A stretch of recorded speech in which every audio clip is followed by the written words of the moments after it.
Hello दोस्तों, जय श्री कृष्णा, जय श्री राधे। आप सबका हार्दिक स्वागत है मेरे YouTube चैनल जिसका नाम है Ashok बदाल the computer education hub. दोस्तों, इस चैनल को आप सबके लिए कक्षा 9 से लेकर 12वीं तक की कंप्यूटर विज्ञान सब्जेक्ट को पढ़ाने के लिए तथा कॉम्पिटिशन एग्जाम्स को क्लियर करने के लिए बनाया गया है।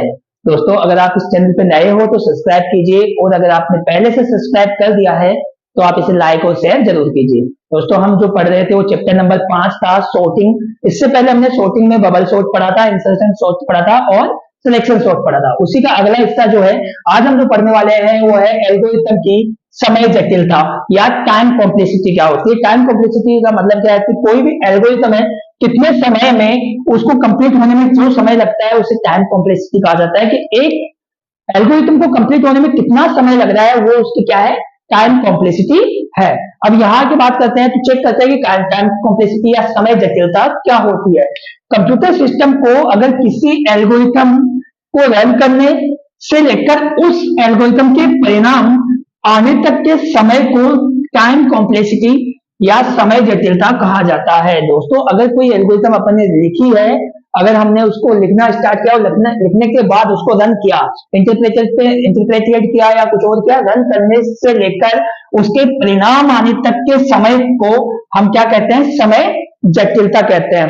अब इस बीच में क्या क्या काम होता है वो देखते हैं कि इस समय यह समय इंटरप्रेटेड टाइम या अपन सी भाषा में बोलते हैं कि कंपाइल टाइम, हम पाइथन के लिए बोलेंगे इंटरप्रेटेड टाइम। उसके बाद में रन टाइम कि उसमें एग्जीक्यूशन प्रोसेस कितना हुआ, और एग्जीक्यूशन टाइम। इन तीनों का योग जो होता है वो होता है टाइम कॉम्प्लेक्सिटी।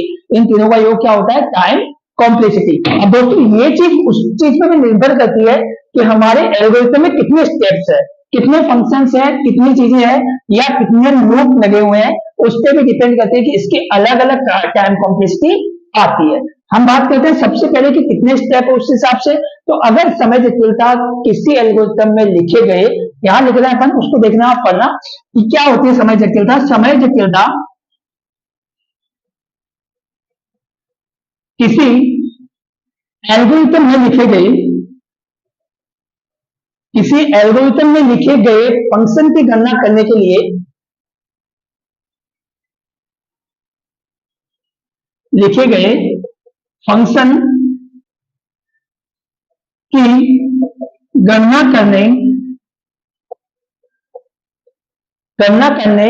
के लिए उपयुक्त कुल स्टेप की संख्या होती है। करने के लिए उपयोग किए गए कुल स्टेप, STEP, स्टेप का मतलब है हमने कितने कदम उसमें यूज किए, स्टेप्स की संख्या होती है। देखिए, इसमें मैंने बताया कि समय जटिलता क्या होती है, कि समय जटिलता किसी एल्गोरिथम में लिखे गए फंक्शंस, कितने फंक्शन लिखे गए और उनको प्रत्येक को कितने स्टेप में कवर किया गया है, कि गणना करने के लिए उपयोग में लिए गए कुल स्टेप की संख्या क्या कहलाती है, समय जटिलता कहलाती है। तो समय जटिलता को हमने अभी देखा कि एग्जीक्यूशन टाइम, रन टाइम और कौन सा इंटीग्रेटेड टाइम को मिलाने का योग होता है। और उसके साथ साथ ये क्या होता है कि इसमें कुल फंक्शन कितने लिखे गए हैं और इनके लिखे गए फंक्शन के ऊपर कितने अपन ने स्टेप लिए हैं, उन स्टेप की कुल संख्या को उसकी क्या कहा जाता है अपने पास, समय जटिलता। और ये किस पे डिपेंड करती है कि उस फंक्शन में कितने स्टेटमेंट या खत्म लिखे गए हैं, सेंटेंस लिखे गए हैं, उसके ऊपर ये डिपेंड करती है। अब हम बात करते हैं कि समय जटिलता के महत्वपूर्ण बिंदु कौन कौन से हैं। वो बिंदु पढ़ने वाले हैं कि कौन कौन से ऐसे पॉइंट्स हैं जो समय जटिलता को अपने को रिप्रेजेंट करते हैं, दिखाते हैं कि किसकी समय जटिलता कितनी होगी और क्यों होगी। तो देखते हैं सबसे पहले समय जटिलता के एल्गोरिथम के लिए मुख्य पॉइंट। टॉपिक का नाम डालते हैं समय जटिलता की एल्गोरिथम के लिए मुख्य बिंदु। कौन कौन से बिंदु हैं जो हमें यहाँ पे बताने हैं कि मुख्य पॉइंट्स कौन कौन से हैं। तो सबसे पहले अपन ये बोल सकते हैं कि समय जटिलता क्या होती है, कोई भी एल्गोरिथम जिसमें कोई लूप नहीं होता है उसकी समय जटिलता सदैव कितनी होती है, एक। किसी एल्गोरिथम जिसमें कोई लूप नहीं होता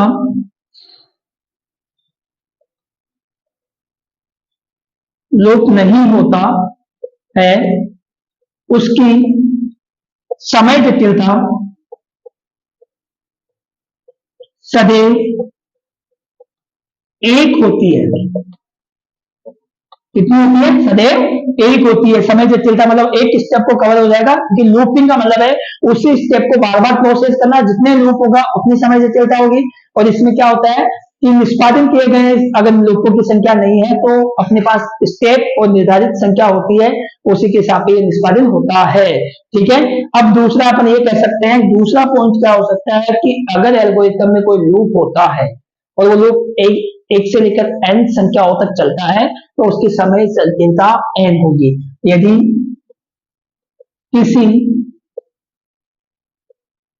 किसी एल्गोरिथम में कोई लूप होता है तो उसकी समय जटिलता n होती है। ये पॉइंट हमें ध्यान रखना है लूप के ऊपर। अगर कोई फंक्शन लगा रखा है, कोई लूप लगा रखा है, लूप अपने पास तीन प्रकार के होते हैं, फॉर लूप, व्हाइल लूप और डू व्हाइल लूप।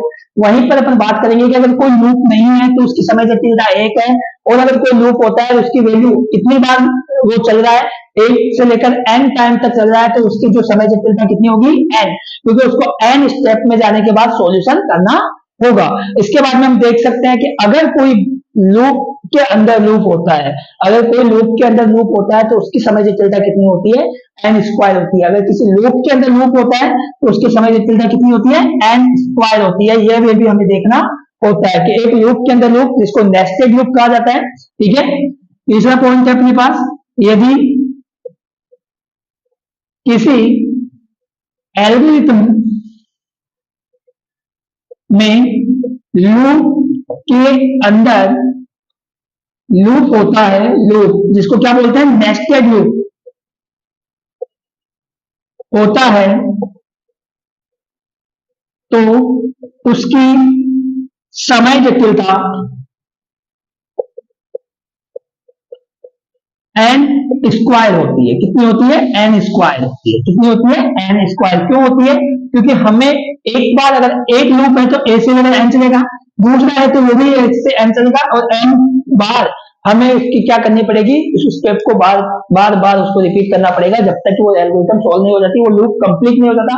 तो एन को एन से गुणा करेंगे, इतनी बार अपने को सॉल्यूशन करना पड़ेगा, और वो होती है एन स्क्वायर। हम यहीं से कह सकते हैं एग्जाम्पल, हम ये कह सकते हैं बबल सॉर्ट, अपने जो पढ़ा था बबल सॉर्ट, सिलेक्शन सॉर्ट एवं इंसर्शन सॉर्ट की समय जटिलता एन स्क्वायर होती है। हमारे पास एन स्क्वायर के लिए आया है कि बबल सॉर्ट पढ़ा था हमने, सिलेक्शन सॉर्ट पढ़ा था, इंसर्शन सॉर्ट पढ़ा था। इन सभी सॉर्टिंग टेक्निक में हमें बार बार प्रोसेस चलनी पड़ती, जितने वैल्यूज थे उतने पासेज करने पड़ते थे, तो वो लूप उतनी बार ही चलेगा, इसलिए उसकी समय जटिलता कितनी हो गई?